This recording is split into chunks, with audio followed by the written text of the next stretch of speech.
এই রকম পাস্তা হলে বাচ্চা থেকে বড় সকলেরই পছন্দ হবে। তাই আজকের ভিডিওটা কিন্তু কোনো রকম স্কিপ করা যাবে না। আশা করি এই পাস্তা আপনারা অনেকবার বানিয়েছেন, কিন্তু একবার এই পদ্ধতিতে ট্রাই করে দেখুন। এর টেস্টটা কিন্তু একদম আলাদা হয় আর খেতে কিন্তু দারুণ লাগে। তো আমি কিন্তু এটা সিম্পলভাবে চেষ্টা করেছি এই রেসিপিটা আপনাদের করে দেখানোর। তাহলে পাস্তা বানানোর জন্য কি কি লাগছে একবার দেখে নাও। এখানে আমি পাস্তাটাকে ভালো করে সেদ্ধ করে রেখেছি, আর এটাকে দেখো আমি একটা পাত্রে রেখে দিয়েছি।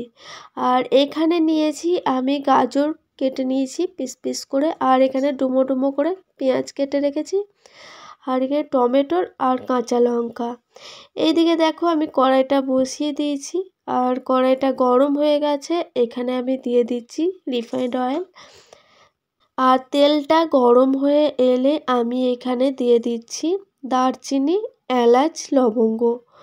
তো দেখে নাও এখানে দুটো দারচিনি দিয়েছি, আর দুটো এলাচ, চারটে লবঙ্গ। তো দেখো এটাকে আমি এবার ভালো করে গরম হয়ে গেছে।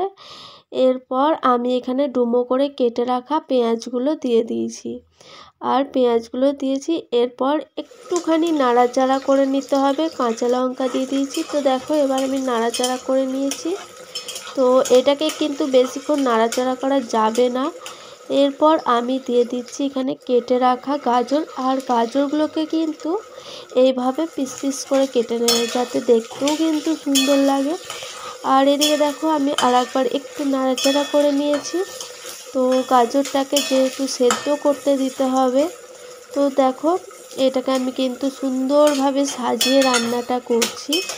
এরপর আমি এখানে দিয়ে দেব টমেটো, আর টমেটো কিন্তু আমি খুব একটা বেশি দিইনি। আর এখানে দিয়ে দিয়েছি নুন, আর এটাকে দেখে একটু নাড়াচাড়া করে আমি কিন্তু এরপর এখানে ঢাকা দিয়ে দিয়েছি। আর ঢাকাটা 5 মিনিট পর খুলে দেখে নেব যে আমার সেদ্ধ হয়েছে কিনা। তো দেখো গাজরটা সেদ্ধ হয়েছে কিনা একবার দেখে নেব। তো এখানে কিন্তু আমার গাজরটা কিন্তু সেদ্ধ হয়ে গেছে। এরপর যে পাস্তাটা ছিল সেদ্ধ করে রাখা, তো আমি এই পাস্তাটা ওর মধ্যে দিয়ে দিয়েছি। তো দেখো এটা যেহেতু জমাট বেঁধে গেছে, যেহেতু অনেকক্ষণ আমি সেদ্ধ করে রেখেছিলাম, তো সেই কারণে। আর এখানে দেখো আমি একটা সাঁড়াশির সাহায্যে এরপর আমি কড়াইটাকে ধরে আমি এটাকে একটু ভালো করে একটু নাড়াচাড়া করে নিচ্ছি। তো এটা একটু নাড়াচাড়া কিছুক্ষণ করে নিতে হবে, যাতে যে পাস্তার যে জমাট হয়েছিল তো সেটা একটু ভেঙে যাবে। তো দেখো এখানে কিন্তু সুন্দরভাবে আমি নাড়াচাড়া করে নিচ্ছি। তো বন্ধুরা দেখো আমার নাড়াচাড়া হয়ে গেছে। আমি এখানে দিয়ে দিচ্ছি সোয়া সস, এরপর দিয়ে দিচ্ছি এখানে চিলি সস। আর চিলি সসটা কিন্তু তোমরা স্বাদ মানে ঝাল অনুযায়ী দেবে। এরপর আমি এখানে টমেটো সসটা দিয়ে দিচ্ছি। টমেটো সসটা কিন্তু একটু বেশিই দিতে হবে। তো দেখো এদিকে আমার সব সসগুলো দেওয়া হয়ে গেছে। এরপর আমি ভালো করে এটা সসগুলোকে পাস্তার সাথে মিশিয়ে দেব। তো দেখো আমি কিন্তু পাস্তার সাথে সসগুলোকে ভালো করে মিক্স করে দিচ্ছি। আর এটা কিন্তু বাচ্চারা খুবই পছন্দ করে, আর এটা বড়রাও ভীষণ পছন্দ করে। আর এটা কিন্তু আমি রেস্টুরেন্টের মতো করেছি। তো দেখো এরকমভাবে তোমরা যদি বাচ্চাদের বানিয়ে দাও, বাচ্চারা কিন্তু খেতে এটা ভীষণই পছন্দ করে।